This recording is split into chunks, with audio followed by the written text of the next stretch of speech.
Good evening, and I'd like to call to order the Port Orchard City Council March 27th regular council meeting. Please stand and join me in the Pledge of Allegiance. Pledge allegiance to the flag of the United States of America and to the republic for which it stands, one nation, under God, indivisible, with liberty and justice for all. You guys are a tough group. We are. You earned it. And I'd like to point out Mr. Bond's absence here this evening. He is representing us at the Ruckles House event over in Bremerton this evening.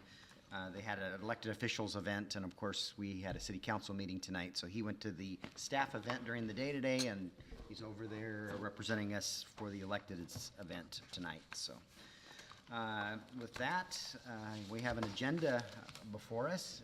Is there any additions or subtractions from tonight's agenda? Or an approval? Mr. Mayor, I would move to approve the agenda as presented. Second. And a second to approve the agenda as presented. Any discussion of the agenda this evening? Hearing none, all in favor, say aye. Aye. Any opposed? Agenda is approved. We are to citizen comments. And Mr. Powers, you have any comments for us before your presentation? Or we'll just wait to the point of presentation? All right. We will move on then to our consent agenda. There's one item on it, the approval of the checks and payroll. Mayor, I move to approve the consent agenda. Motion and a second to approve the consent agenda as presented. All in favor, say aye. Aye. Any opposed? Hearing none, the consent agenda is approved. We are to item 5 already. John Powers from KEDA is here for our twice annual visit and to tell us all the exciting things going on in Kitsap County. So Permission to approach? Thank you. The podium is yours. Good evening, Mr. Mayor and members of the council. Thank you for the opportunity to, again, come in front of the council to share with you an update on activities that our alliance has been working on last year with a focus on the fourth quarter of last year and with a focus on things that pertain particularly to Port Orchard. But before I begin and review with you the hard copy report I have in front of you, let me just say that in reading the papers, I'm here to be briefed by you. There's a lot going on in your community on a lot of fronts, on public works, on transportation infrastructure, on redevelopment downtown, on opportunity zones.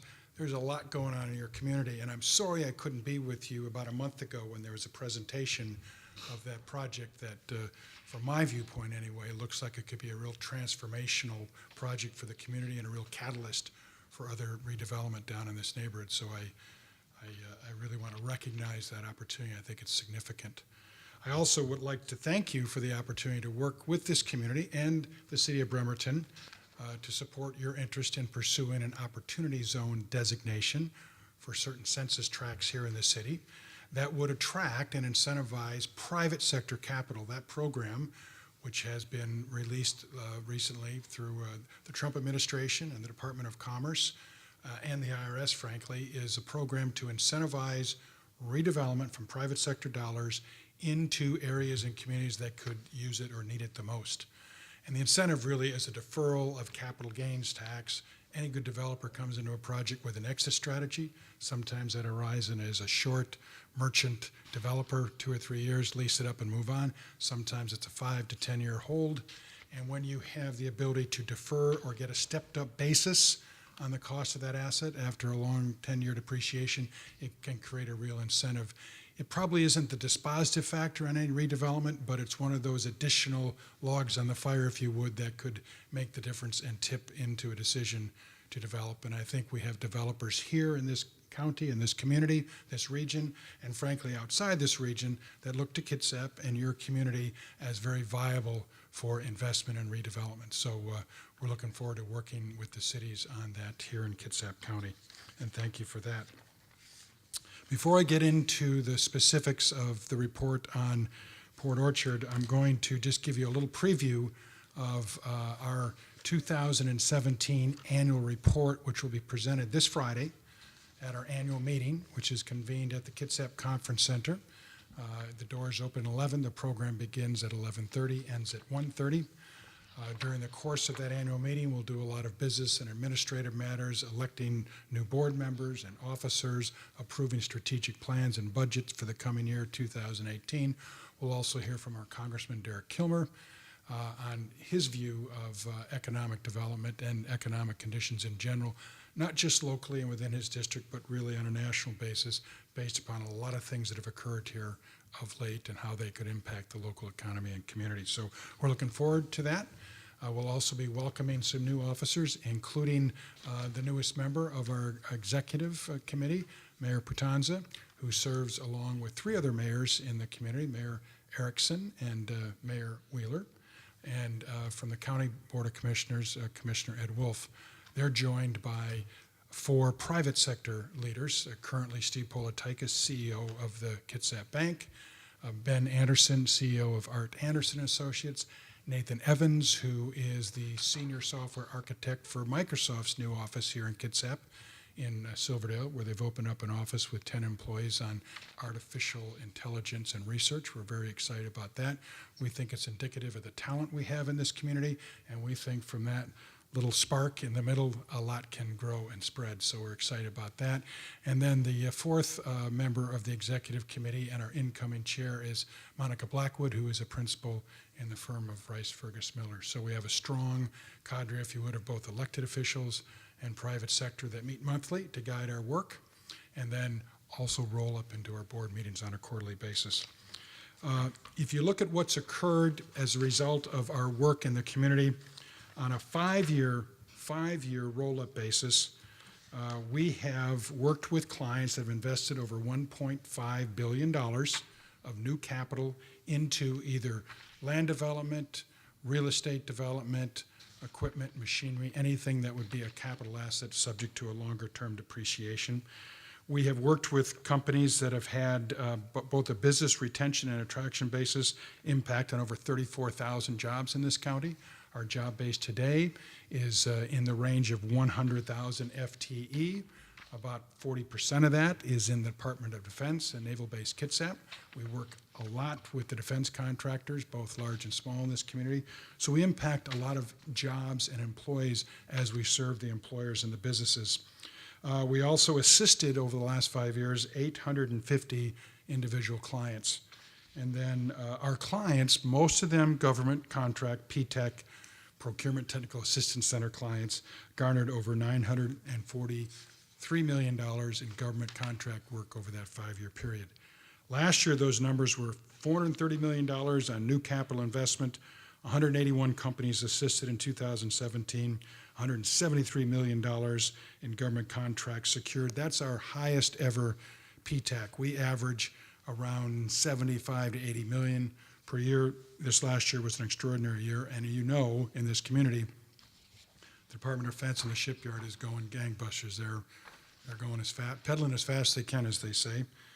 We also, in this last year, supported companies that employ 6,991 folks, and we did over 221 research projects at request of either local businesses or those looking for opportunities here in Kitsap. So 2017 was a good and active year. We did 142 presentations to companies outside of Kitsap that would be looking at opportunities in the Seattle area, including Kitsap. We worked with 22 startup companies last year. We hosted 20 PTAC events. As I said earlier, we assisted 167 PTAC clients, and we attended and participated in 11 trade shows and conferences.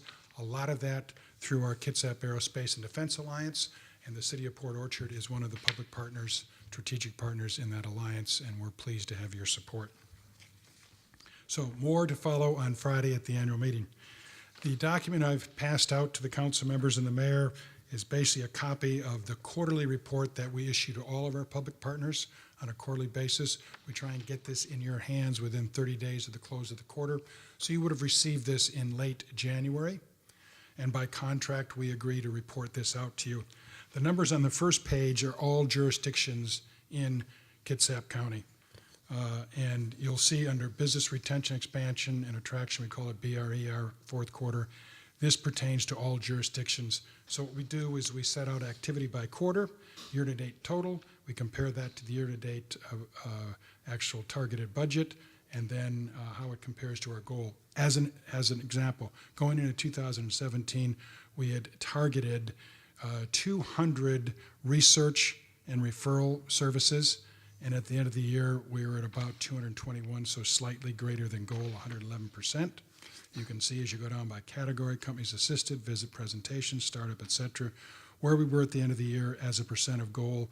And on 3, we exceeded goal, and on 2, we were just under. Oh, down at the bottom of the page, you'll see the BRE activity in the fourth quarter by community. You'll see Bainbridge Island, Bremerton, Kitsap County, Port Orchard, and Paulsbo. And what we do is we draw to your attention the number of cases in your individual jurisdictions. For instance, in the fourth quarter of 2017, we did 9 research requests and reports pertaining to Port Orchard, either a business here looking to expand or someone looking at the market. And we also served PTAC clients in that year, in that fourth quarter of 5.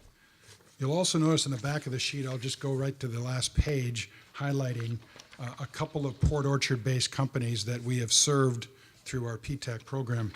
The first is Animal Intelligence, which is a software provider for the management of veterinarian and animal healthcare businesses, both at local clinic levels as well as larger government facilities, such as a WSU veterinarian school, located right here in Port Orchard. This is a serial entrepreneur, the principal, who's got his hand in a lot of different businesses, and this one is succeeding, and we're helping him connect with government clients. We also featured his business in a series of ads that we run in the local Home and Garden magazine published by D. Coppola. And we've gotten some really good response to that. The other Port Orchard-based client is Grayson Industries, and they provide automation and advanced manufacturing equipment, including robotics, for a variety of industries, including aerospace and defense. And they have used our services quite a bit over the last year. They went to trade shows with us.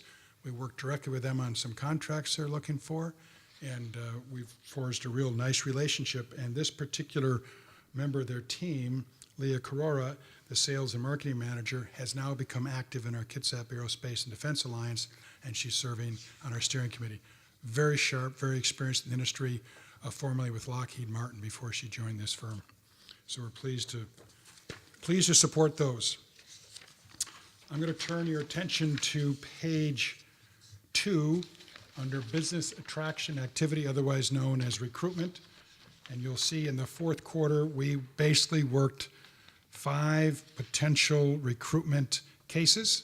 Only one of the 5, which is not unusual, is still alive, and we're working with them on 4 of the inquiries and referrals which we received from the Department of Commerce. There was no match because we could not match the company's infrastructure and primarily heavy water use. We just couldn't meet some of their activities, but we did meet with, and we are providing assistance to hotel investors that are looking at a variety of sites in Kitsap, including Port Orchard. The next column down is business retention and expansion activity, and you'll see there notes on the type of client and what they're looking for as far as services. And we just basically track them quarter by quarter. We have open files oftentimes for over a year, working up a case or providing resources or relationships. And so if the case is open and we acted on it in that quarter and provided additional service, you will see it here at the top, 12/20/17. 12/20/17, late last year, and then early last year, 2/10/17. And then you'll go as far back as what would be January 4th of 15. Even though the case was opened in 15, we still provided services last year, and sometimes it's an ongoing relationship. So what you'll see here after the individual case reports is you'll see the type of activities that KEDA participated in during the fourth quarter, and there are a variety of them. But the one that probably sticks out the most to me is the activity of our technology committee, which we just formed 2 years ago. They actively meet once a month. They have innovative meetups once a month. They have fashioned an agenda to really tee up the case for technology here in Kitsap. And I think it's borne out in the results of Microsoft deciding to open up an office here in Kitsap. They went after talent, Kitsap-based talent, and we're full of it. And that Kitsap talent was prepared to say, I can do what you want me to do in Kitsap. I can recruit the talent I want. We can live where we want to live. We're close enough to get to Redmond when we need to, but let us try it here. And they're up and running in Silverdale. And you'll learn more about that publicly in a few more months. They're softly and quietly building up their team and their business there. So we're excited about that. In addition to Microsoft, we have other technology companies that are very active and busy. One that probably is growing the fastest here is Critical Informatics. It's a cybersecurity firm. It's officed in downtown Bremerton and over in South Lake Union.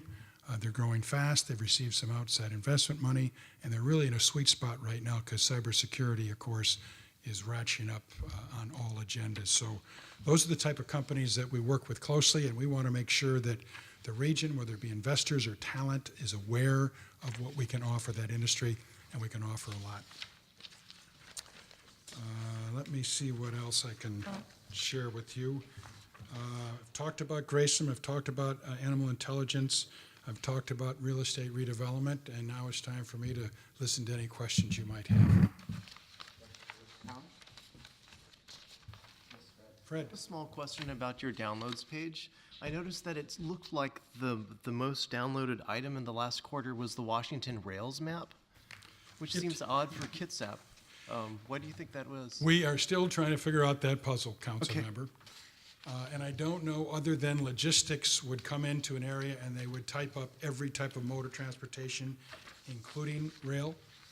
This might catch their attention because a lot of people aren't aware of it.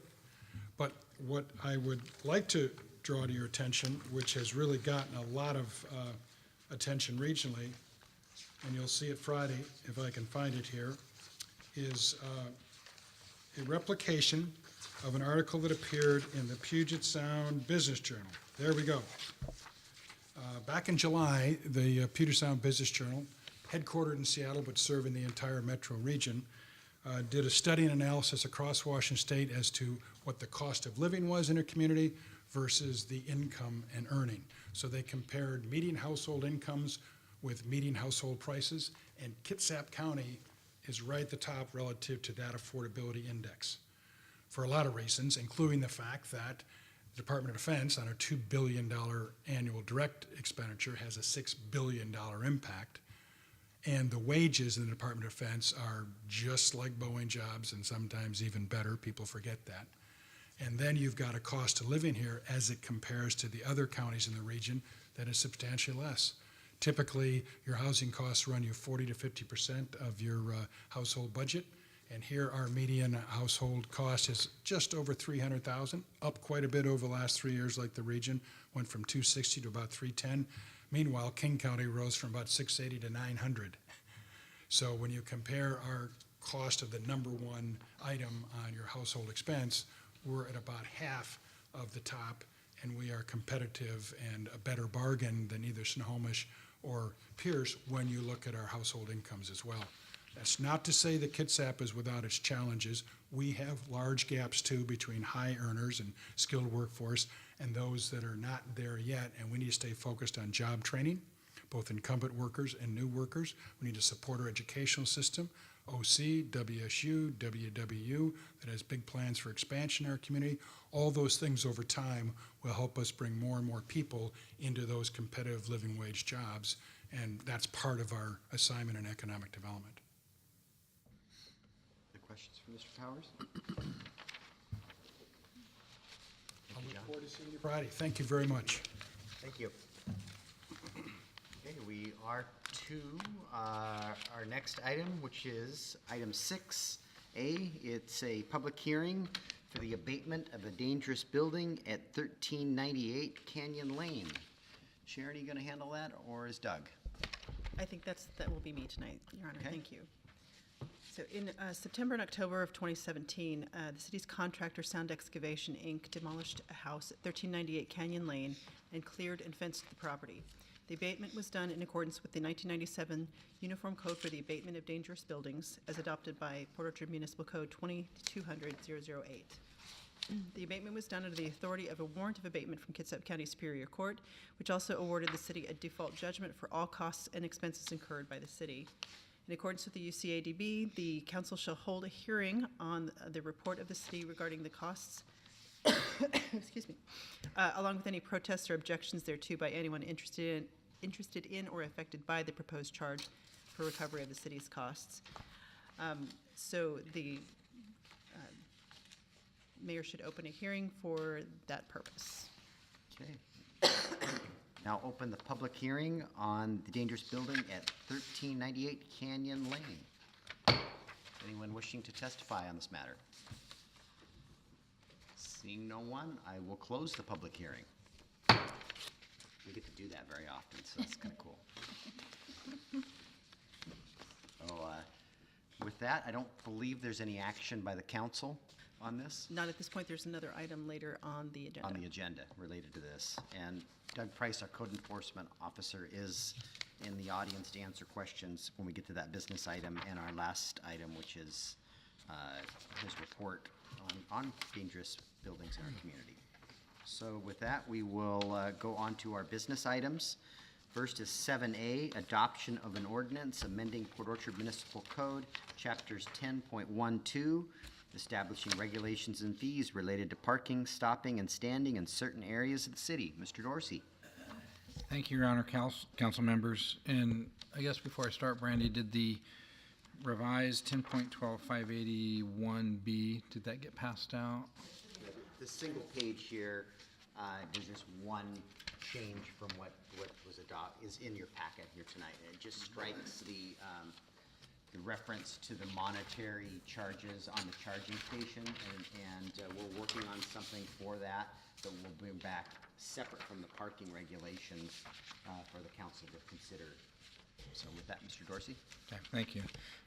As a housekeeping measure and in working with parking enforcement staff and to support proposed modifications to the city's car charging stalls, the city's Public Works Department continues to annually inventory existing signage to compile corrections, revisions, and/or modifications to the current Port Orchard Municipal Code, Chapter 10.12.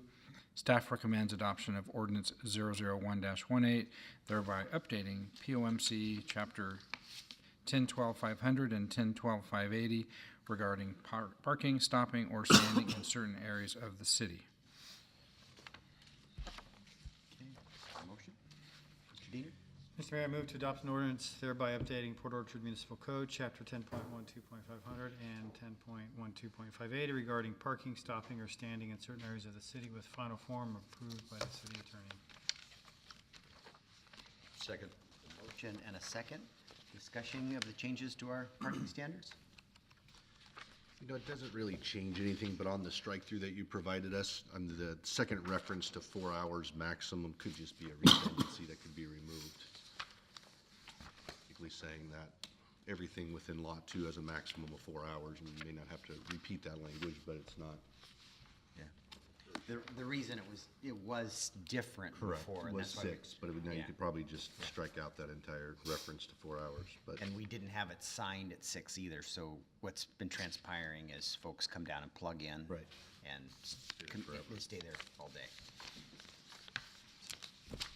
Is there a preference to strike that, or just leave it as written? Doesn't really matter. Yeah, the only reason that we may leave it is those two charging stalls are different. And, you know, We're calling them out. calling them out, yeah. Yeah. Okay, Mr. Diener? On my copy, on the bottom of page 11, it looks like there was a change, but it looks like words were typed over each other, and I couldn't catch that. And on the clean version, on page 21, it also has the same type over. On Or on page 20 on the clean version. 20 of Yes. the packet, or 20 of the ordinance? Page 20, of the packet and page 11 of the packet at the bottom. It's Just 10.12.500. there or something. Oh, yeah. And it looks like there was a change, I just can't tell what it was. Ada Street and North something. On the north side of Ada Street? Extra, something just It's got, hard to read. Is that in paper copies too? yes. Yeah. That's some font there. Yeah, it doesn't appear to be a red line change, just almost looks like a There printer it is, error. yeah, page 20 of the, Page 20 is though. Let's get to 20. It's it's an alignment issue. Oh, okay. So, as number 1 and 2, for some reason it's going over. So I'm sure it's just an alignment issue. so can you make sure that gets corrected when we publish it? Yeah, it's sliding it over. Printed out is correct. Yep. The final is correct, the signature when the sponsoring council members, when they sign the ordinance, if it's adopted, is correct. Combine the columns. Okay, thank you. Okay, thanks for catching that. Other comments or questions? None.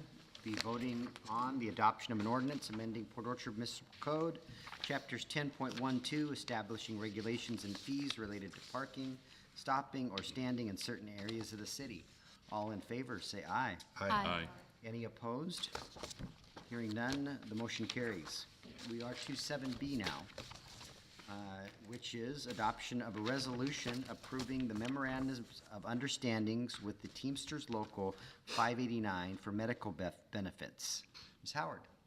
Thank you, Mayor, council members.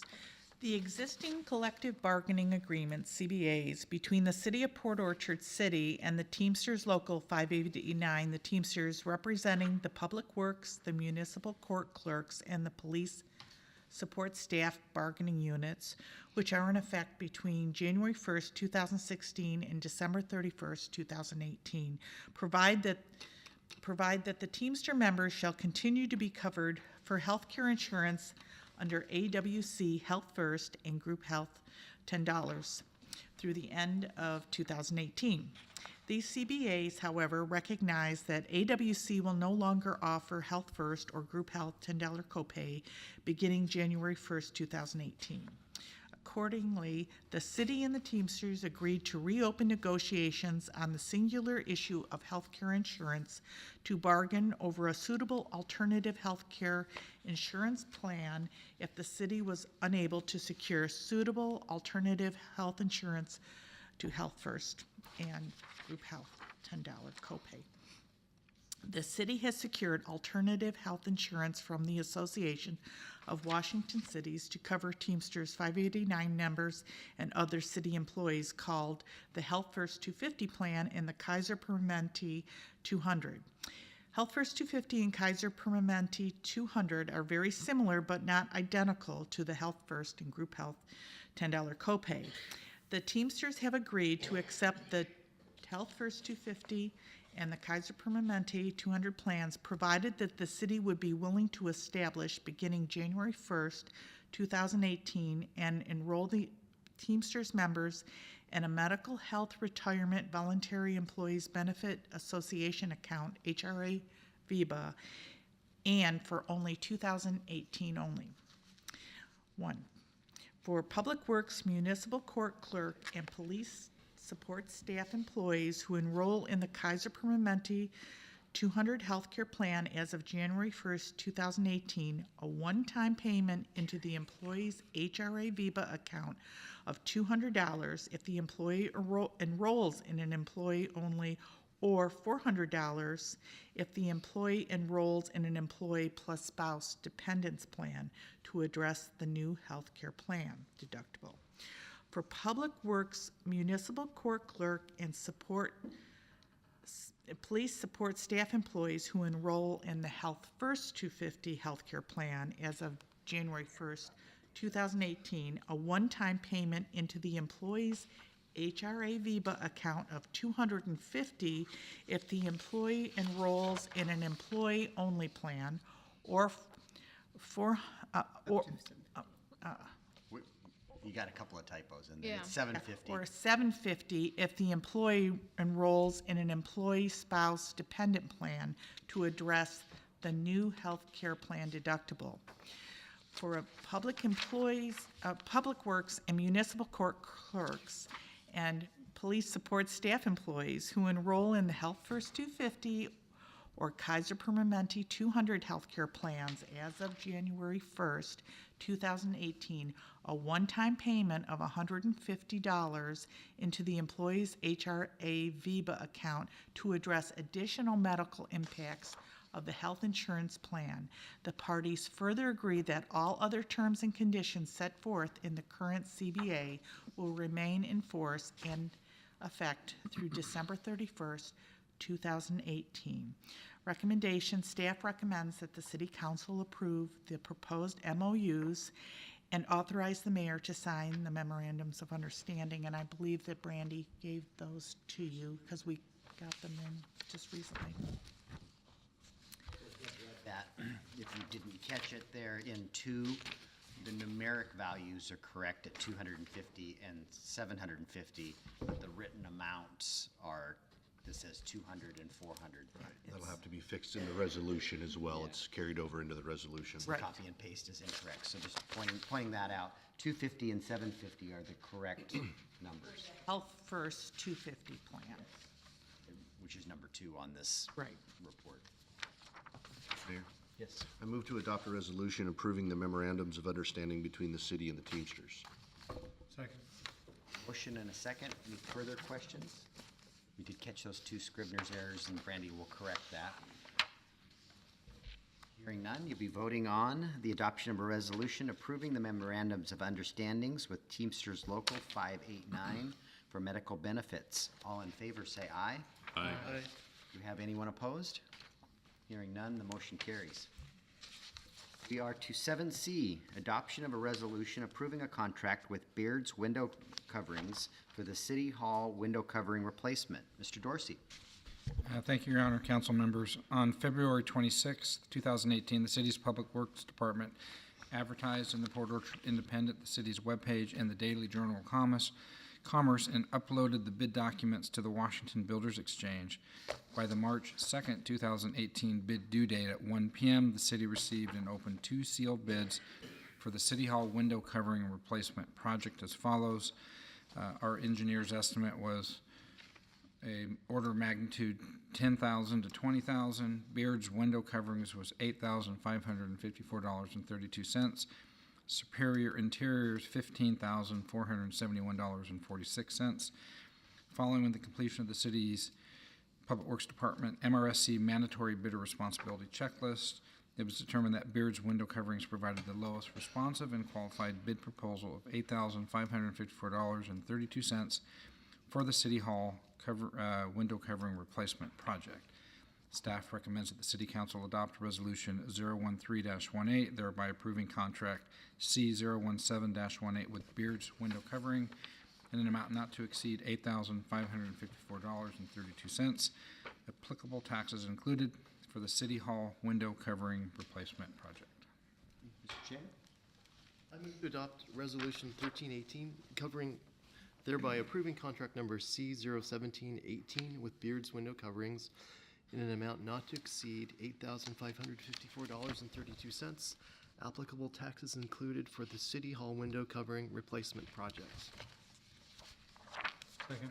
A motion and a second, and nice thing about this, the low bid was a small firm out of Bremerton that got to work, and the high bid was a large company out of Oregon. So evidently it costs a lot to drive window blinds up from Oregon. So it will take into, so all of the blinds on the second floor with a westerly or southern exposure will get replaced. Many of them are the original, almost 20-year-old vertical blinds, and many of them are broken. It's pretty tough to work in some of the offices when the sun's setting, in particular the, Or the wind's blowing. or the wind's blowing here. This isn't gonna fix the wind blowing issue, but it'll at least It'll help. combat the sunlight issue. These are mesh blinds with little holes in them, Mark. You know, the wind's gonna come right through them. I still think it'll cut it down from what. Psychologically, Mark thinks that his office is gonna be warmer now.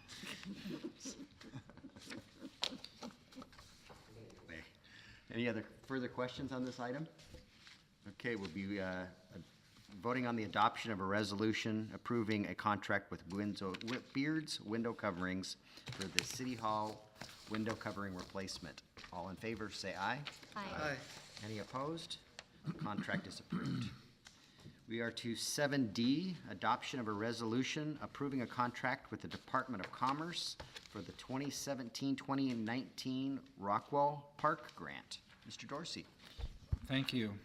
Upon completion of the Rockwell Park 30% conceptual design by Emily Russell Landscape Architects in 2017, the city's Public Works Department submitted grant applications to both the House and the Senate's Capital Budget Local and Community Projects Program. On January 31st, 2018, the City of Port Orchard received a letter from the Department of Commerce awarding $309,000 in grant funding to the city, less administrative fees, via Commerce Contract Number 1896616-049. Staff recommends that the City Council adopt Resolution Number 014-18, thereby approving Contract C030-18 with the Department of Commerce, Contract Number 18-96616-049, and accepting a local and community projects program grant award of $299,730 for the design, permitting, and construction of the 2017-2019 Rockwell Park. Okay, Mr. Kuchardi. Mayor, I move to adopt resolution number 014-18, thereby approving contract number C030-18 with the Department of Commerce, contract number 18-96616-049, and accepting a local and community projects program grant award of $299,730 for the design, permitting, and construction of the 2017-2019 Rockwell Park. Second. Got a motion and a second? Questions? This was really our lobbyist at work and the money that they obtained through the capital budget process. So, And then I wanted to point out the fiscal impact. We will, based on just preliminary numbers, until we get it designed and permitted, we won't know exactly what the construction costs are, but we're anticipating potentially being $190,000 short at this point, but we'll have to get to the final design and estimate to really know where we're at. we'll bring forward a budget amendment late this year, or we'll build it into, depending on how far we get, part of the next biennial budget process. Councilmember Diener, do you have a question? Yeah, so throughout the document, it references 2017 to 2019 project. Do you have a more specific time frame that you can speak to at this point? Well, the reason I put in the 2017-2019 in the title is this, because we have the delayed capital budget. This is actually in that biennial budget, so I wanted to tie that to that. The project itself will go to design, this summer, and we have a certain time delay due to the waterward activity, and so depending on where we end up with that work, because there will be some shoreline kind of restoration work that we're looking at to get the approvals. We'll have a shutdown time period, so my guess is we'll start construction, move upland, work around the Bay Street Pedestrian Pathway project, and hopefully we're finishing this up by, I'd like to be done before June 30th of 2019. Otherwise, we have to reappropriate any unfunded money. But at this point, I would say best case scenario will be complete prior to June 30th, 2019. Worst case scenarios, we're done by the end of the summer, and we reappropriate in that next budget any unspent funds. We have a tremendous amount going on. We got to work as fast as we can, but we can't make mistakes. And next legislative session, I want to be asking for money for another project and not asking to reappropriate the money that we got the year before. So, but, you know, Thing is, if we start construction, we spend the 299,000, we could be our spending our money next 190, year. Yeah. you know, we'll be using then our money to finish it. So. Yep. Any other questions? Hearing none, be voting on the adoption of a resolution approving a contract with the Department of Commerce for the 2017-2019 Rockwell Park Grant. All in favor, say aye. Aye. Any opposed? Hearing none, the grant is approved. We are to 7E, adoption of a resolution approving a contract with Excel Tech Engineering, Inc. for the 2018-2019 Rockwell Park ad-ready design and procurement documentation. Mr. Dorsey. Thank you, and this is your chance to start spending some of that money. Didn't have to wait long. On February 28th, 2018, the city's Public Works Department selected 3 qualified firms from the city's current professional services roster, see Exhibit A of Resolution 008-18 attached, for the main category Design and Planning, Engineering Services, and subcategory Stormwater Permitting and Value Engineering. Staff then scored each statement of qualification and selected Excel Tech Engineering as being the most qualified professional services engineering firm for the project. On March 19, 2018, the city received a fee proposal from Excel Tech Engineering in the amount of $56,233.61 for the 2018-19. So this is now related to their contract. Rockwell Park ad-ready design and permitting. So staff recommends that the city council adopt resolution 008-18, thereby approving contract C02218 with Excel Tech Engineering in the amount not to exceed $56,233.61 for the 2018-19 Rockwell Pocket Park ad-ready design and permitting, and documenting the professional services procurement procedures pursuant to RCW 3980. Under fiscal impact, I basically put the similar language. If you're so inclined, you can match this number back to the contract from Commerce in the table, where if you look at the A&E design plus the permitting, and that those two numbers combined, this falls within that amount. I think there was $47,500 in our estimate with the Commerce contract, plus $15,000 for permitting and public hearing, and so those are combined numbers. So this $56,000 falls within that estimate. It's not over the $47,500. It's the combination of those. For Lucarelli.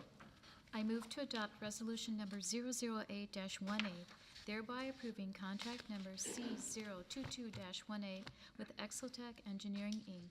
in the amount not to exceed $56,233.61 for the 2018-19 Rockwell Park ad-ready design and permitting and documenting the professional services procurement procedures pursuant to RCW 39.80. Second it. And a second. Questions on this matter? Hearing none, you'd be voting on a resolution approving a contract with Excel Tech Engineering for the Rockwell Park ad-ready design. All in favor, say aye. Aye. Any opposed? Contract is approved. We are to 7F, adoption of a resolution to pursue cost recovery from the property owner of the abatement of a dangerous building at 1398 Canyon Lane. Ms. Cates? Thank you. So this relates back to the hearing that the City Council held this evening. Again, in September, October of last year, the city had a dangerous building at 1398 Canyon Lane demolished and the property cleaned and fenced. The abatement was done in accordance with the UCADB as adopted by the Port Orchard Municipal Code and under the authority of a warrant of abatement from the Kitsap County Superior Court. The court also awarded the city a default judgment against the property owner for all costs and expenses incurred by the city to do the abatement. So the council has heard and has had a hearing and has been presented with the report together with any protests or objections, if any. I don't believe there were any. It's now the opportunity for you to ask any questions that you would like to ask about the report, make any sort of clarifications or that sort of thing. And Doug Price is here in the audience to answer questions specifically related to how the abatement was done. If the council is then comfortable with the report, we have for your consideration a resolution directing the city to attempt to recover these abatement costs from the property owner of record at the time of the abatement. We won't be then leaning the property, then we're gonna pursue a collection from this corporation if there's any assets left in the corporation. That's correct. Because the property has really not much value because it's on a slope. Right, there was a conscious decision made not to lien the property, but to go this route and in the hopes that we might actually get something of value from the property owner. Mr. Clausen? Excuse me, would we have the ability to lien the property at a later date if we found the other isn't fruitful? I don't believe so, but I could look into that because that's not a route that we had decided to go. Mr. Price may have a better answer. You have an idea. Yes, I could speak to that. No, there is no option to pursue a lien against the property. And that was something we knew going into it. This was one of the reasons we moved away from the UCADB, because based on some previous court rulings, any lien on the property under anything but the RCW 3580 process gets extinguished at the time of tax foreclosure, which the property has gone through. So we knew going into it that there was very little value in the property and we weren't likely to get any money through that anyway. So we decided to move on this at that time rather than waiting for the new code to be completed.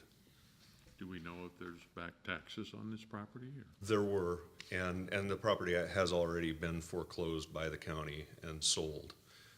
Went for a total of $16,000, which was just barely above the taxes that were owing on it. So this was our first, we put money in the budget to do some of this type of activity, and this is our first successful attempt. Hopefully this is going to motivate folks to take care of some of the items we're going to see later tonight in Doug's report. But we will be asking the owner that was foreclosed on for reimbursement and not the new owner? Correct. We wouldn't have any standing to go after the new owner, but one of the options under the UCADB was to go after a personal judgment, or in this case, a corporation judgment, against the owner. So it would have been against the owner of record at the time. It's highly unlikely we're going I was to going to say, recover it. it doesn't seem like. What this we've is- done is removed a dangerous building from our community Right, that right. potentially children or something could play in and get hurt. It's been, gosh, since the 80s? It was, yeah, or 1982 was when the problem started. So it's been sitting, it had been sitting in that condition for over 30 years. I support all the steps that you've taken, and the costs look reasonable. I did some extraneous, surfing on the web, and I saw that there's a new owner, as you mentioned, that bought it in January. It's interesting that the last time it sold was actually 2011 for $90,000, and you wonder if that guy who paid $90,000 is now going to have to cover these costs. Doesn't sound like a good investment. Yeah, in a sense, that's who we're trying to go after, the LLC. It's a convoluted story, but apparently that person had actually backed someone else who was buying it, and they defaulted, and he ended up back with it. And my guess is the LLC may not even exist anymore. It was never registered in the first place, so we don't really know. It's a California corporation, but it's kind of a shot in the dark. We never expected to recover the costs, but it's at least a shot that let's give it a shot anyway and see if we can recover them. Do you have a question? I was just going to ask how long it would take before we knew whether we would be able to recover or not. I'll let you know as soon as we get the check. Mr. Mayor? Yes, Councilmember Ashby. I move to adopt a resolution and accept the abatement report directing the city to attempt to recover the cost from the property owner of record at the time of the abatement. Second. Motion a second. Further questions or comments? Hearing none, we'll be voting on adoption of the resolution to pursue cost recovery from the property owner for the abatement of the dangerous building at 1398 Canyon Lane. All in favor, say aye. But before we vote, let me ask, because Okay. we're not anticipating any recovery, what's going to be the cost to pursue recovery? I'm sure there's going to be attorney time. That, I think there was some, wasn't there some in the report that sort of costed out going forward, at least staff time? Yeah, I don't really know. $7,900 listed in attorney's My, fees. I believe at this point, we just turn it over to collections and. Right. And typically with collections, there's no cost to us. It's Oh, okay. just, you know, They'll they get a get, piece of something Okay. they Yeah. collect for us. Okay. yeah, they I get mean, paid we're if not- they recover. We're not doing the action of trying to recover this, and, Correct. Leave one down. okay. Yeah. Okay. Further questions? Are we ready to vote now? Okay, all in favor, say aye. Aye. Any opposed? Hearing none, the motion carries.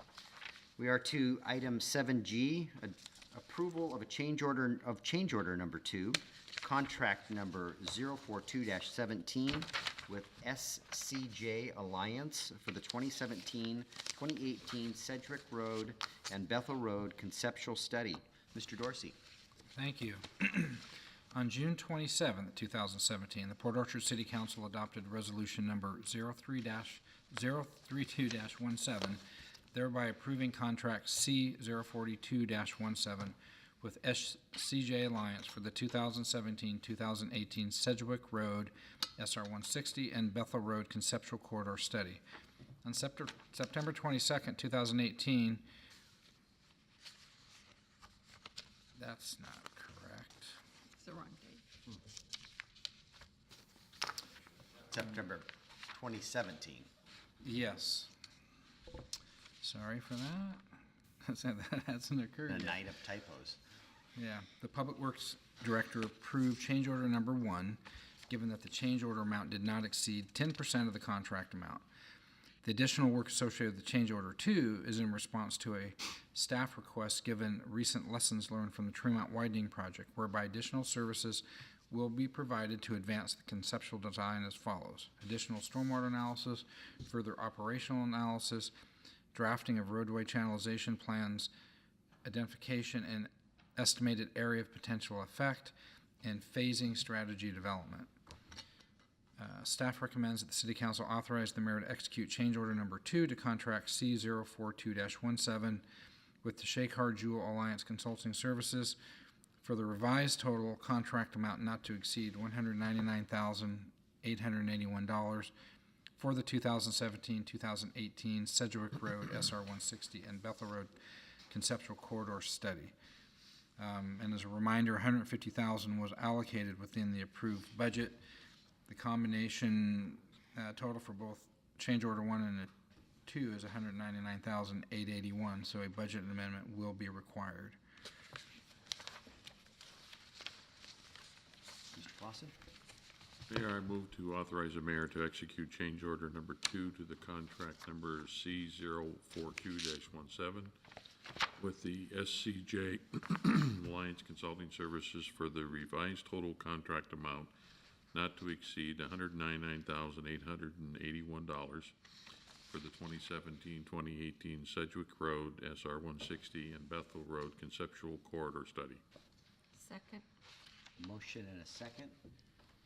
And if I remember correctly, it says we need a budget amendment. We'll be, I believe, overall discussion we had internally was close within Mark's existing about budget authority. As we get later into the year, we may need a little more budget authority, but not this full amount.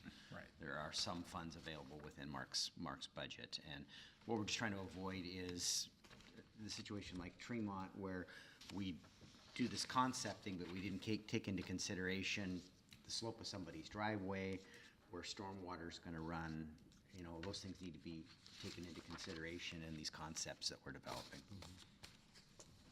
It's money well spent. Otherwise, we'll come back later and spend considerably more with a new contract to do the same work.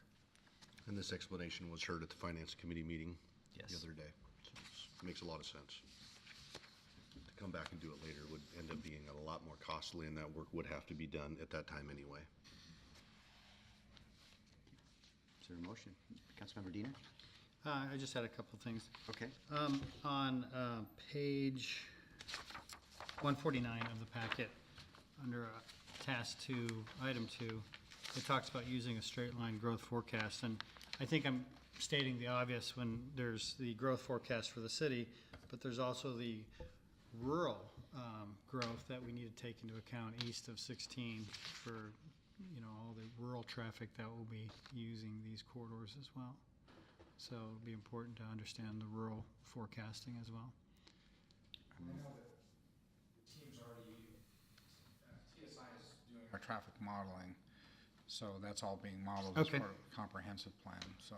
Okay. And then the other thing, I always am hopeful that when we have a study like this, that it maybe can touch on the idea of a Bethel Highway 16 interchange. I know it's not within the scope, but if there could be some casual lead-ins for future analysis, that would be great. Well, I know in the conceptual study, which we had a presentation in general last month or 2 months ago, that area is obviously outside this particular scope, but the SR 16 narrows to 3304 study is finalizing. That's one of the strategies that was in that report. And so, my suggestion on that is, in fact, I was talking to the city of Bremerton yesterday.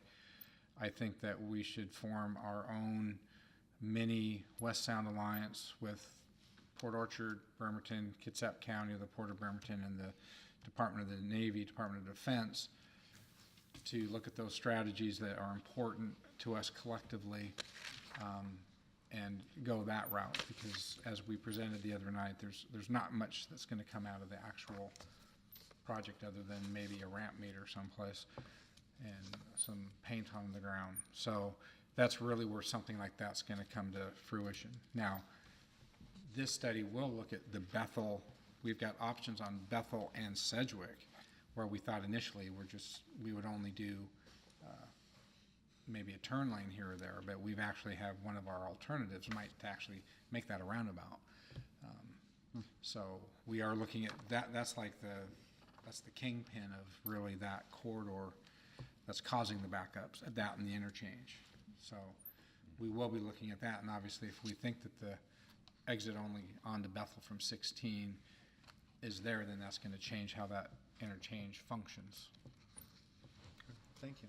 On your list of jurisdictions to include in that group, did I hear Kitsap Transit? Because I think they would be interested also in participating. Yeah. And they've got a lot of money. Should include transit, because obviously they want to be able to get, a transit system through Gorse or Right. across the bridge that bypasses Gorse. The beauty of this too is it will give us a tool that while Sedgwick is a state highway, we want the state to take responsibility for it. They're not planning for it. So we've got to plan for it so that we can, and so we have a tool to take down to Olympia and try to get, some dollars put to work at DOT to fix the Sedgwick problem, because we don't want to manage that project or build that project, but we want to make sure, advocate for it, and we need the corridor study, these plans will give us at least some concepts and what the solutions are, so we can move forward with the legislature. Yeah, I think that's a good point that the mayor's making, is our corridor, our Bethel Sedgwick corridor studies look at the positive side of what the city's doing proactively, whereas the 16 corridor study is a negative document that we can turn to combine with that as a positive. You know, because the biggest thing that we got out of that study was this list of strategies that aren't going to be funded, and we have those tables that show that the Tremont and the Sedgwick interchanges are failing. And I think if you combine these two documents together and give it to the lobbyist, and knowing that we have a representative lives in that area, that we really need to leverage that.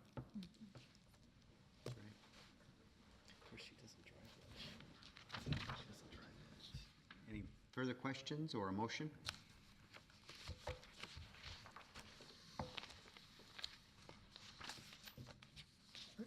I don't get to make motions. We already We did the made the motion. main motion, I thought. Yeah. I don't think there's a motion. Yeah. My bad. Who made the motion? Councilmember Clausen, seconded by Councilmember Ashby. Where was I? Right here? Wake up, Mayor. Okay, we have a motion, a second. Further discussion? All in favor, say aye. Aye. Anybody opposed? Motion carries.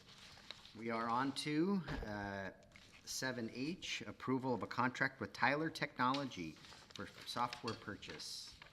Treasurer Crocker, I think there's also a updated packet here on the dais for use. Mr. Crocker? Mayor, council members, for the record, my name is Noah Crocker, Finance Director for the City of Port Orchard. Before you tonight is business item 7H for the approval of a contract for Tyler Technologies for the purchase of financial software. By way of background, the finance, HR, and IT departments have conducted a review of the functionality, usability, cost, and long-term plan for its software needs and determined that the current software system is inadequate for the city's current and future business needs. The Finance Department briefed the Mayor, Finance Committee, and then the full council at its study session in February and requested approval to move forward in procuring a new software product. At the study session, the council supported the initiative and directed the Mayor and staff to seek a new software. The Finance Department reviewed multiple products and have recommended moving forward with Tyler Technologies and its Encode financial product. The total contract cost is approximately $145,000, of which will be paid as services are provided and products delivered. There is a 6-stage implementation plan with an estimated timeframe of 9 to 12 months. This work will span over 2 fiscal years of 2018 and 2019. Finance will be working within its current budget authority for 2018 and will work with council if a budget amendment is needed. Finance will work with council during the 2019 and 2020 budget process to identify any budgetary authority needed to complete the conversion and acquisition of the software. The Finance Department recommends approving the contract with Tyler Technologies to acquire the financial software to meet the city's growing needs. Councilmember Clausen? Mr. Mayor, I move to approve and authorize the mayor to execute an agreement with Tyler Technologies for the purchase of software. Second. Motion and a second by Councilmember Cacciardi. Questions? So we're going from Springbrook to Encode, is that how you'd summarize it?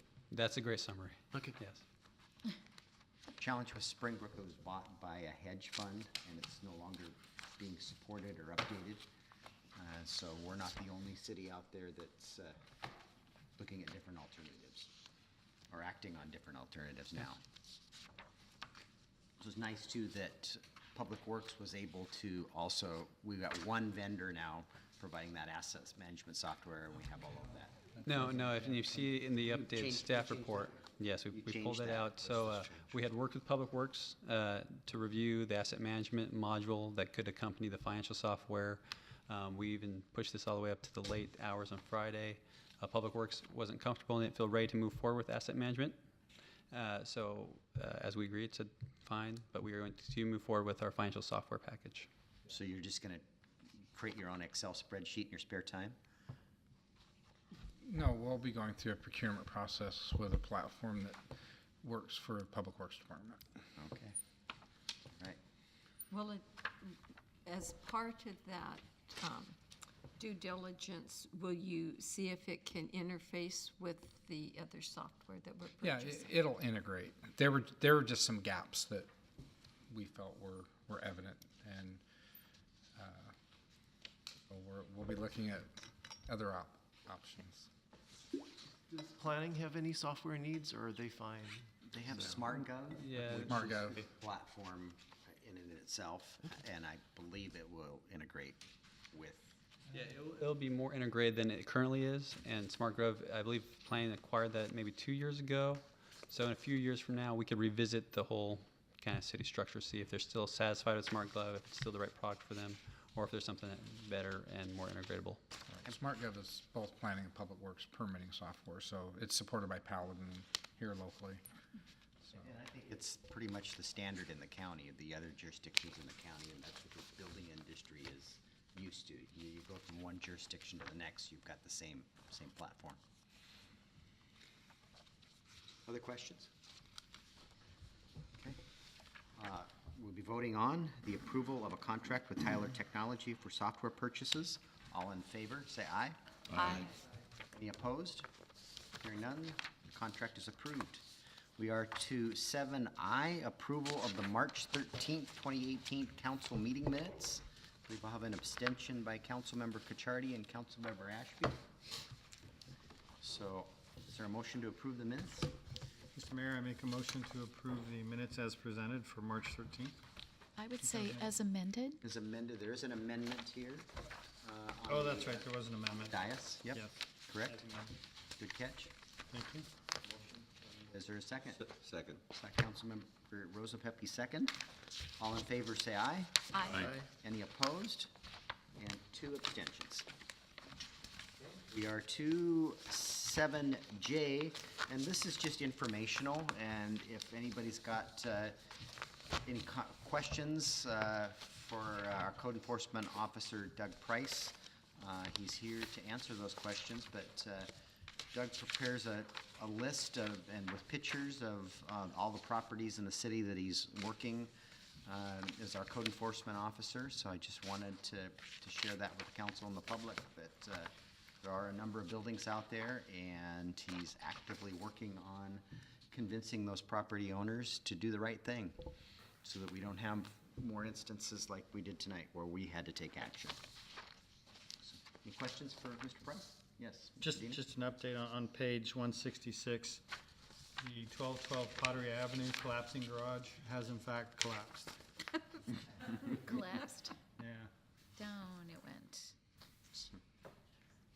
And that's one I was hoping, since that was an owner occupied, I was Right. hoping they would just take care of it.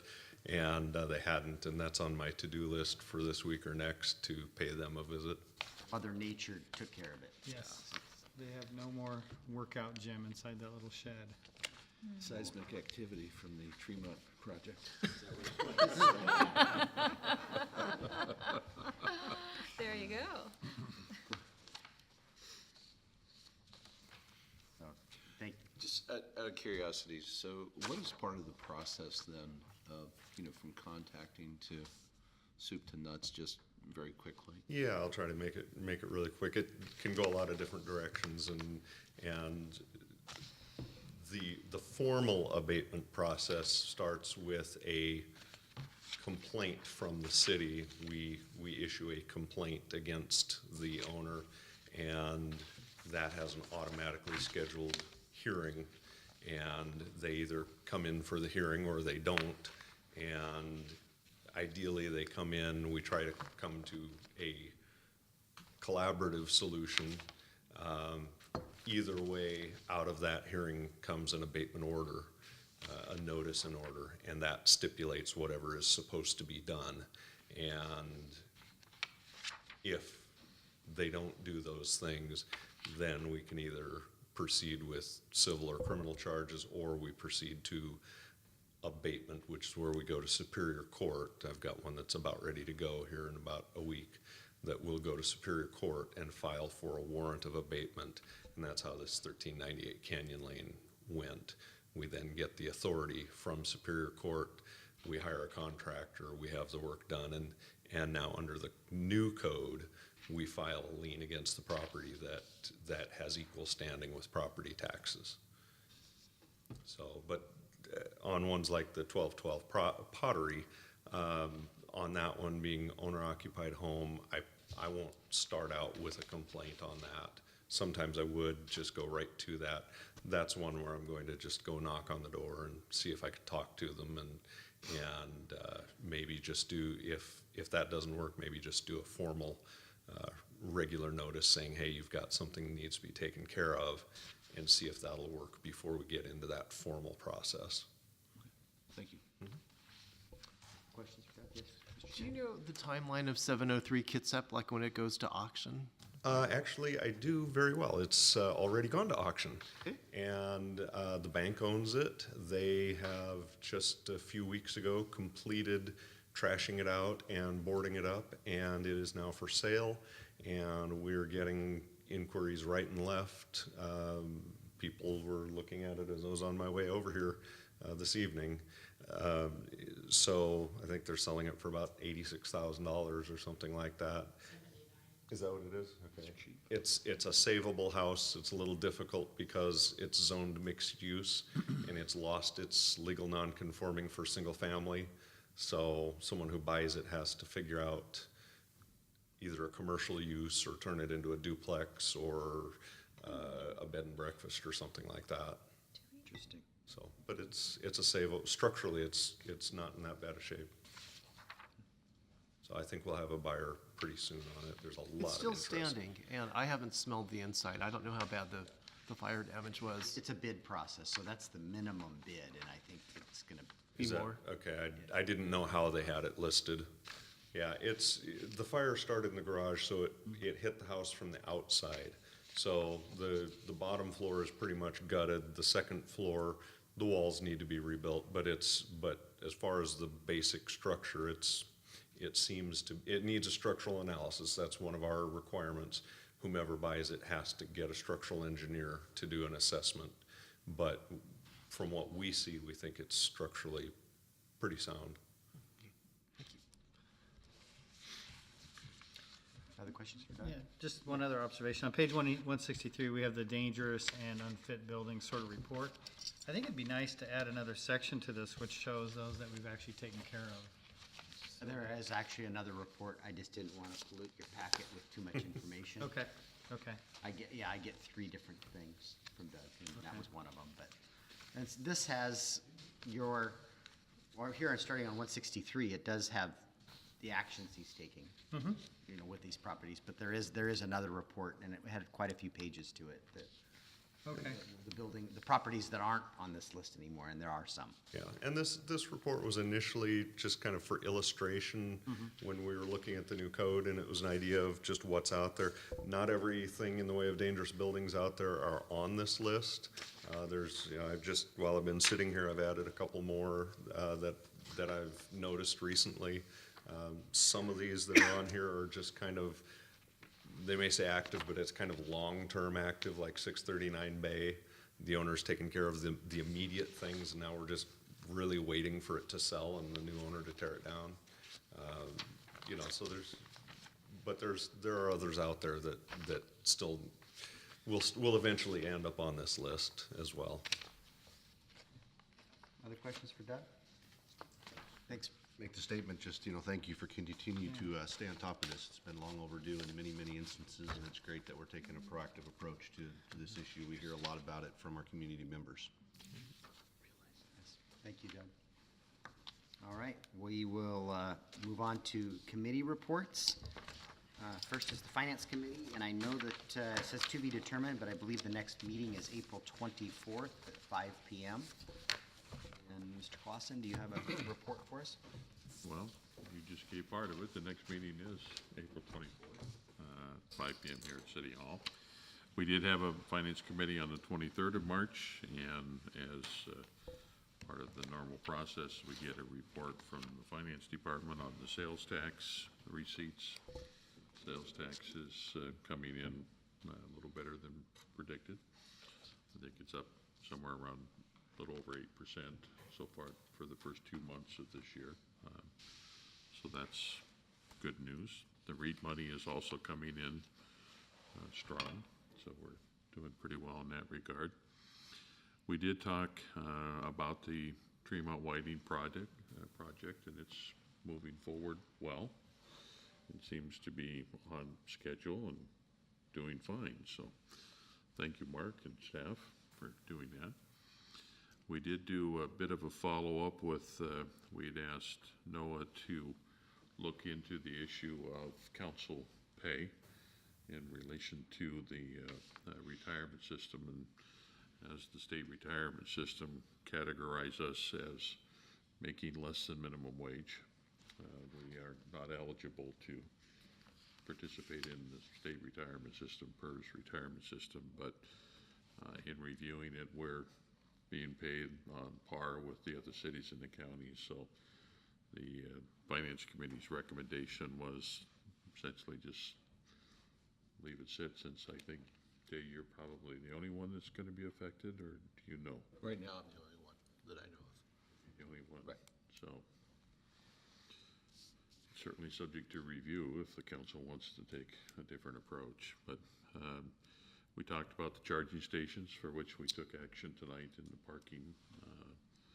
And then we looked a bit at the 2017 budget. We've asked Noah to bring it forward to the next work study, I believe. So he gave us a report on where we are in relationship to revenues and expenditures for the budget, and we're pretty much right on target. But the information he provided was very informative, and we asked him to bring that to the full council, because it really does paint a good picture of where we are financially in relationship to the budget. We talked about the software that we approved, and the committee was supportive of the moving forward with it. We did talk briefly with Public Works about their Maverick position of wanting to look at something on their own, but we did not okay that they could look into it. We talked a bit about the utilities and facilities operation manager position. I think the mayor is going to kind of give us an update on that, and the committee was supportive there, and I think that was about the extent of the meeting. So it was a pretty full agenda. Okay.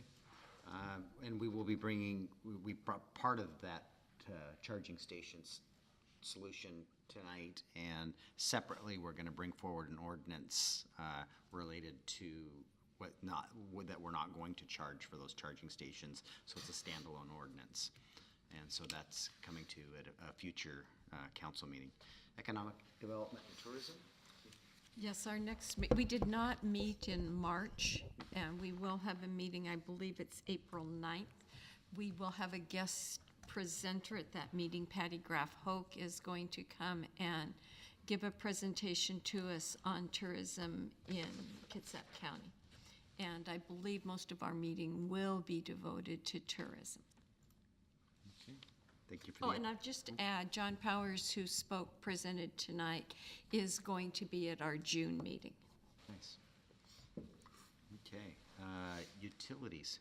So our next meeting will be April 16th here at 9:30 a.m. We met on March 19th. It was quite a bit to discuss. We were working on a franchise agreement with the West Sound Utility District. And that will probably go back to the sewer advisory meeting, because we have some details to work out regarding that franchise agreement, which most of you are aware of. We also talked about the well number 9 update, which had to go back to bid because the subcontractor was not provided in the initial bids. And that's supposed to, those bids are supposed to due March 30th, I believe. Is that still true? Okay. We talked about the Marina Pump Station update, which is involved. And you probably have more you could say on that than I am. It's supposed to be finalized in June. Is that right? The contract sooner. Sooner than that? Okay. We're hoping it is. Okay. Okay, and the Foster Pilot Project participation, we had a discussion on that, and are excited about that. So April 16th, 9:30 a.m. here. And just to follow up, since we've last talked to on the West Sound franchise agreement, they commented on it was almost in the form of a counter proposal, and I suggested to Michael, if that's your counter proposal, then send that to us formally. Or the other alternative is to discuss it at the next SAC meeting, and what their concerns their primary concern related to utility taxes and the notice period. And what I suggested, if your only concern is the notice period, I don't think we have a problem with a 180-day period versus a 60-day period if we were to change or impose a utility tax. So currently, we don't impose a utility tax on the West Sound customers. So more to come on that. Sewer advisory? That's April 18th at 6:30 PM, and that is at the sewer plant. Okay. Land use? So next meeting is April 2nd at DCD at 9:30. I will be away on spring break, so if another council member would like to attend. I'm not sure that we have really anything. We had one. One item, and seemed kind of it's not minor. pressing at all. Okay, do we want to slip it a month? That's kind of the plan, unless something Nick said would figure that out within the next week. Okay, and I thought I saw a recent email from Nick saying he didn't have anything. Correct. So it's Okay. most likely going to be canceled. Okay. And the second's Tuesday, or Monday, I'm sorry, so we'd have to figure that out here. Yeah. in the next And I'll just 24 hours. mention the one item that I had a developer, I don't believe we want to sell the park property, but the Lumberg Park property, somebody No. approached me and said, Okay. I said, I don't believe we want to sell that, but I would mention it at the land use committee since we're not going to have a meeting. So is there any No. desire to sell park Well, property? there's certainly no reason to have a meeting for that Yeah, so quickly then. Yeah. But, so yeah, I think it's premature, because that's the property there across from Lincoln. yes. That's the one that was one of the county properties. They're at first, Okay. as far as the procurement, when it was purchased by the county. The park property isn't. The park property is the old, on the back, at the end of the road, it's with the old RV park. We have it designated in our park. Somebody wants to buy that from the city? Special place. Yeah, so I didn't think we'd be interested, and so, anyway, we'll bring it up at land use in the future. so the next meeting then would be, if we want to go ahead and make the decision, May 7th.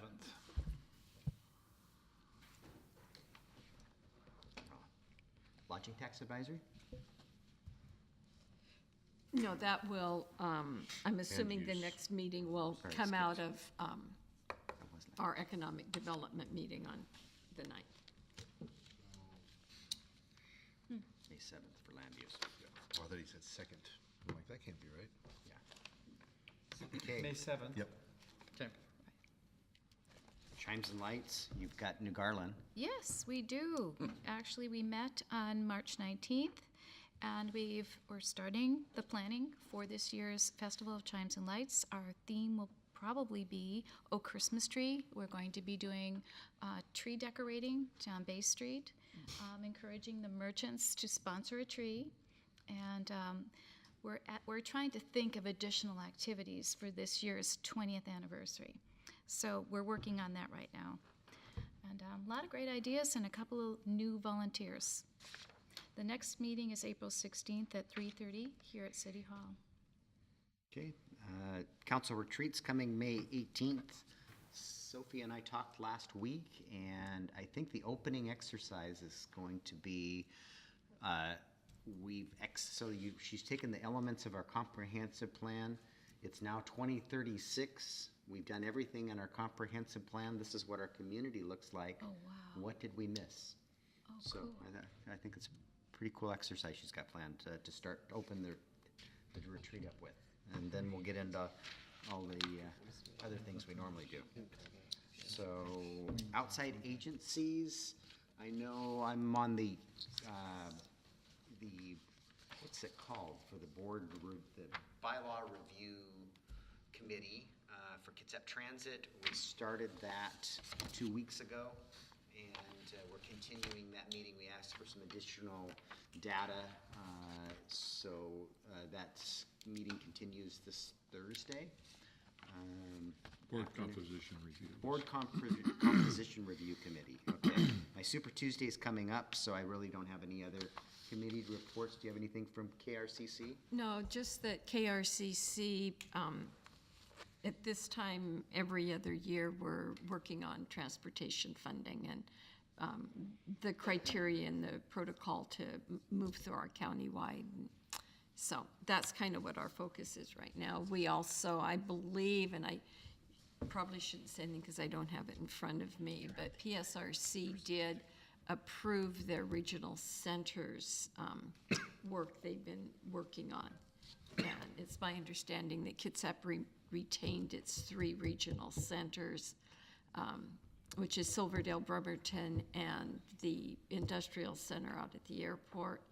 The other question was the designation of military centers. And I believe there's still more work in the future on military centers, but I do believe that they are acknowledged, but they do not count as in the transportation funding model yet. Last Thursday, I went down to Olympia at Jesse Young's invitation, since he co-sponsored that legislation that freezes the tolls on the Narrows Bridge. And so I went down, and matter of fact, here's my pen from the bill signing. So I've been using that for the last few days. So that was a good experience to go down and take part in that, so, and represent our city. I don't have anything for outside agencies. The mayor's report, we've been out for a month on our engineering tech 2 position, and we didn't realize it, but Kitsap County and Bremerton also went out at the same time. When they went out for engineering tech 3 positions.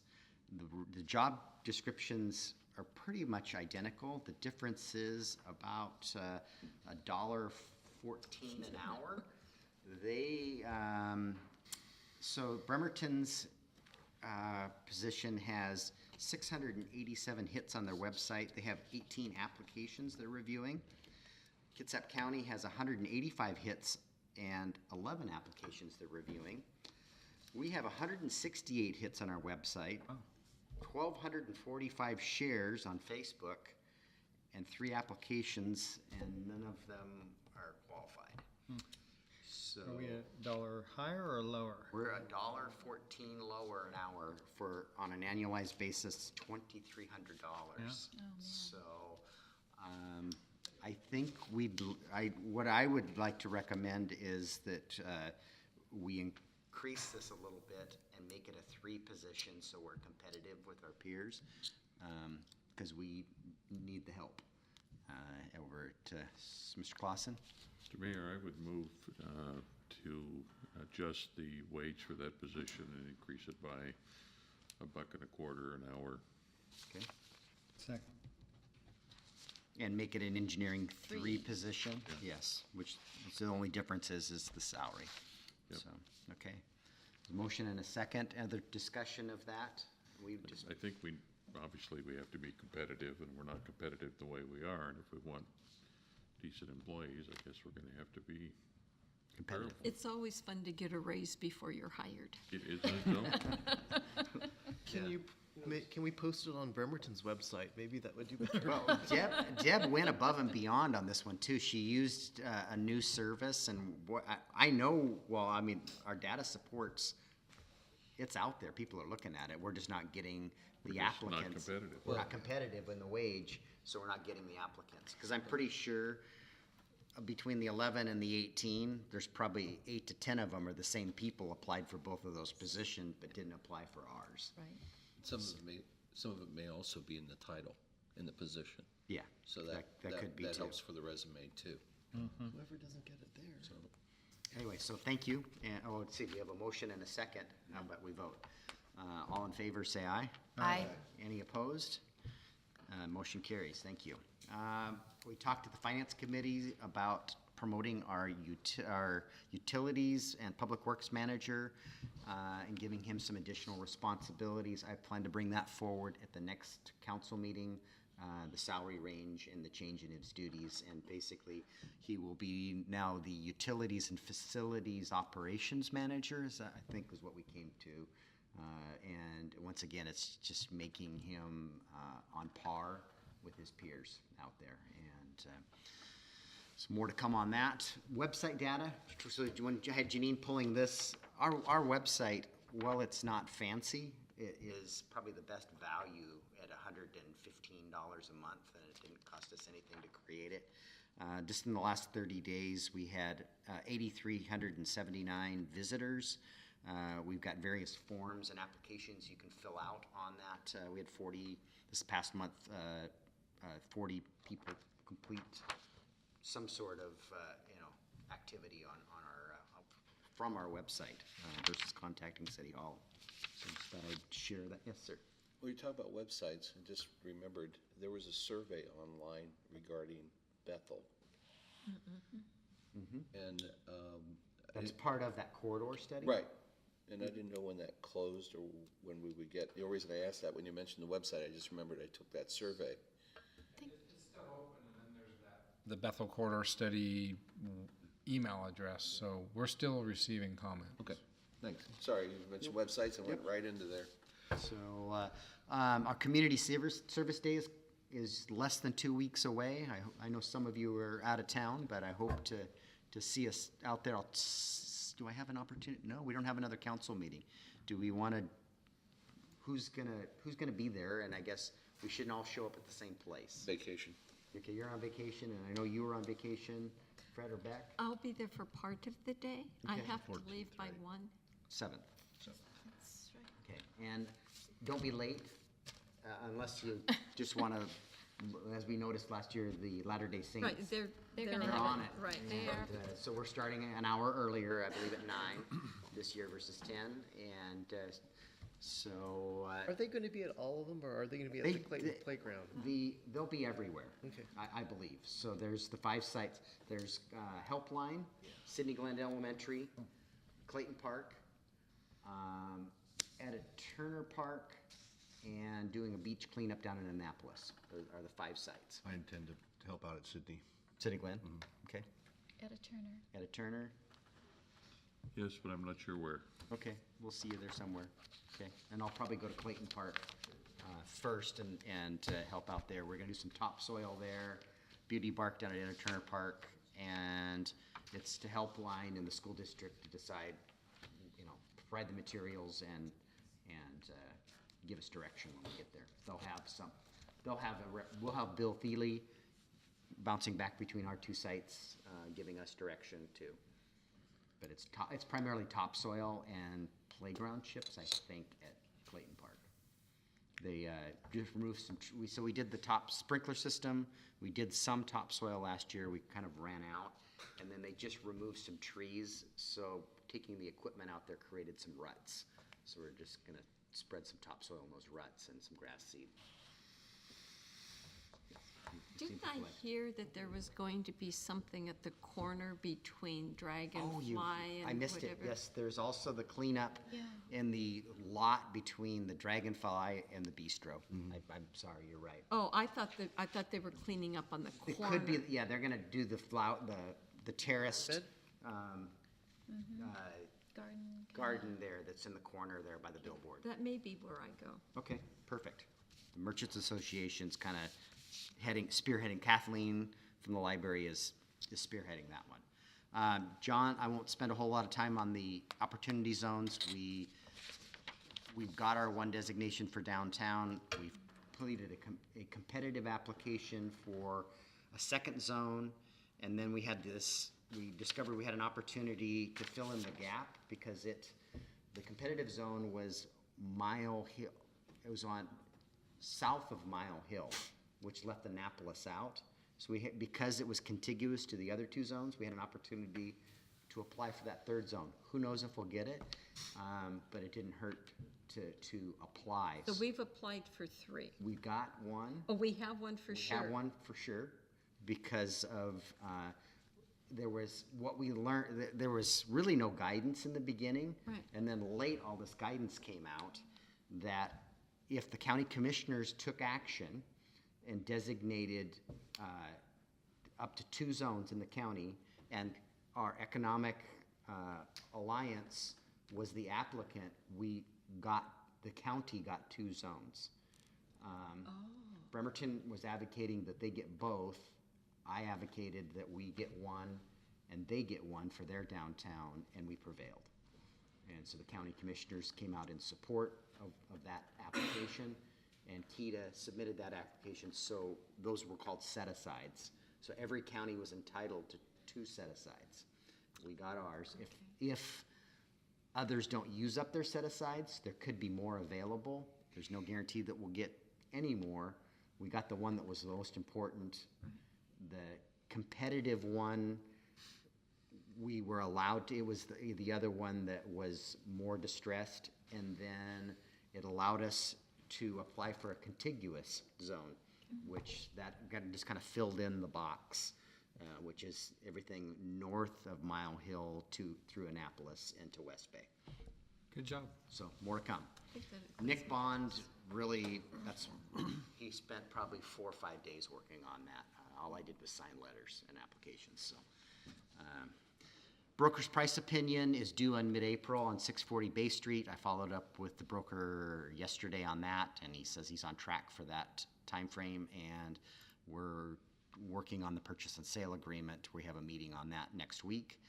And I'm still working towards a town hall meeting on May 29th to discuss the pros and cons of single-use plastic bags. So that is all I have tonight. We are, after citizen comments, going to go into about a 10-minute executive session with no action anticipated afterwards. So with that, we'll go to department heads. Mr. Dorsey. I have nothing unless there are questions. Mr. Crocker? Yeah, I only have one other thing to bring before council tonight. With the completion of the medical negotiation with the Teamsters, the city can turn its attention now towards negotiating or at least addressing the non-union representatives. Now, historically, the city has a practice of offering the non-union representatives a comparable offer to which was provided to the Teamsters. With this past practice in mind, the city would put forth the same offer to the non-union representatives that was put forth to the Teamsters. So I'd just like to ask council if this is the support and direction you'd like us to pursue, and if this is something you'd like us to bring forward in the future in the form of a resolution or ordinance. Sure. I'm doing Further questions? Yeah. Need an either-or answer, or? Oh, I'm just looking for some direction. Yeah, we've completed the police, completed the Teamsters. Again, the non-union reps are still hanging out there, looking for direction from council of how you like to handle it. I just want to make you aware of the past practice, and if you want to follow past practice, we can bring forward a resolution or ordinance in the next council meeting to They follow have the the past same practice. issue, same impact?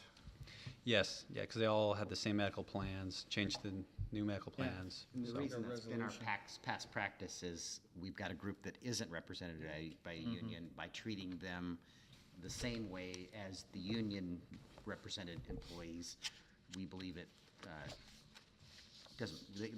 they're welcome to form another union. We prefer that they didn't, and so we treat them on equal ground as the unions. So that's been our past practice. I think we should. Okay, so at meeting in April, then we'll plan to bring back a resolution to support that. Okay, sounds like a plan. Thank you. Thank you. Ms. Gates? I have nothing this evening, thank you. Ms. Howard, we don't have you very often. No, so I might as well say a couple things. Right now, as you know, we've been advertising for the engineering tech position, so I'll get that out now for the engineering tech 3. I'll work on that tomorrow. We also just closed the advertising for the municipal court clerk position. That's a full-time position, so we have applications, and they're being reviewed, so we'll be probably interviewing probably in the next couple weeks. And then we're also looking at, we've been advertising for summer hires. We always do that every year, and we're only getting a couple applications right now. But I wanted to let you know that tomorrow I'm going to the Public Sector Career Fair and Hiring event. This is an event that was on a committee, and we worked with Workforce Development Council, and we're going to have it at the President's Hall. And the whole idea is to bring high school students in as well as other job seekers, but to know what the public sector has to offer as far as careers. And, we'll have cities there, county, we'll have fire departments, maybe the ports. So while I'm there, I'll bring applications, and hopefully if we have students that are going to be graduating or turning 18, I can get some more people to apply for our summer positions. So if you know of anybody out there, a young person that would like to work a couple months through the summer, have them get hold of me or get an application. You have to be 18 years old. Yeah, yeah, to run they have to run the weed whackers and everything. And I don't know if the mayor mentioned at the last meeting, did you mention about the Well City Award? I think I did, Oh, but just good. in case I Okay. didn't, go ahead. Yes, well, we just earned the 2018 Well City Award again this year, so that'll continue our 2% discount into 2019, so that always helps. Congratulations. Yeah, thanks. Okay, that's it. Clerk Reinerson? I don't have anything. Don't you want to talk about the wellness challenge? No? Okay.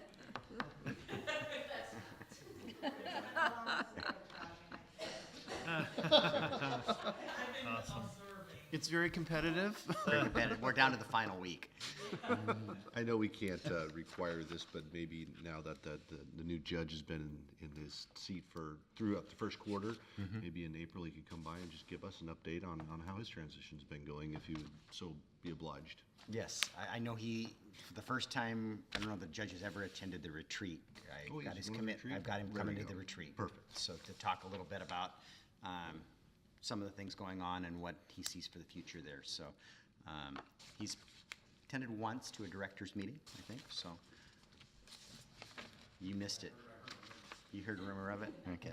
All right, we're to citizen comments. Jerry?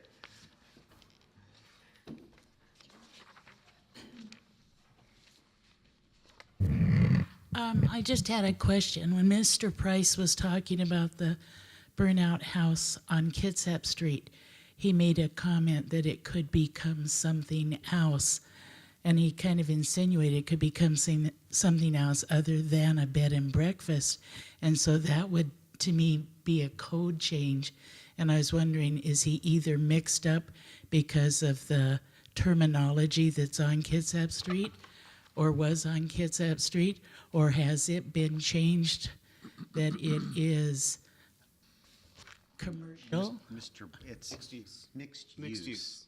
So I think that one side of according to Mr. Bond isn't here, so I can't answer that, but what did I mention? Because it was Prospect when we went all through the DOD was the end of the commercial.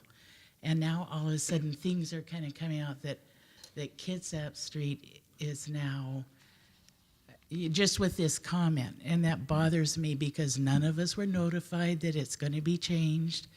And how did it get changed if it was changed? Because it was residential on Kitsap. No, that end wasn't. There was mixed use. I do remember that conversation, but I don't remember exactly. I remember the Child's House, and that they opted to have it I mixed think use. to the church. Do you remember that? That half of the block, I Yeah. think. But and Nick's, we'll have Nick look into it. Right. Okay. But that's old. That was from a long time ago, Jerry. Yeah. Yeah, and I remember that discussion where the homeowners actually wanted to have that designation. I thought there was just like Stephanie and maybe Jerry. No, not on that side of the that side. street. That's It's the the other DOD side of the side. street. Towards City Hall is what's Right. Councilmember Luke. Okay, then they're being taxed on commercial property, or? No, it's still mixed use. Actually, Jerry, I heard something that I was also, and I may call him, he said that he believed it was mixed use and they were losing their ability to be a single-family dwelling, Yeah. that they would have to be a duplex. So that's something that's what I heard tonight, so I don't know. Yeah, I did too. That's what he said. That's what he Yeah. said. yeah. So I don't know the reasoning for that, but that's what I heard. Right. Okay, yeah. Yeah. We'll have Nick look Well, into it. mixed- I'll report back at the next council meeting after I have Nick look It into was it. a bed and breakfast one. I'm uncertain myself. Uh-huh. Yeah, but bed and breakfast could be in residential, because that's how Kathy and Could be. Gil. Yeah, it was just Right. the single-family dwelling use that he was suggesting was going away, and I don't understand that either. Yeah. Okay, and then another question is, I heard you mention that the price on the Bay Street property is coming close, but I have a relative that wants to move up here, and they have spent probably 3 weeks looking at property in South Kitsap, all the way from southward of that. And when a lot in Manchester can go for 240,000 and there's hardly any room to build a house on it, it makes me think that this one in a commercial zone should be a lot higher than what you guys are thinking. And I hope that you really consider that there is a boom on property right now, and the prices are That's really. why we're having a value, to determine what the value is. Okay, thank you. Okay, thanks for your comments. Okay, we will be heading into an executive session pursuant to RCW 42.30.110, and we will not, in regards to potential litigation, we will not be taking any action after the executive session.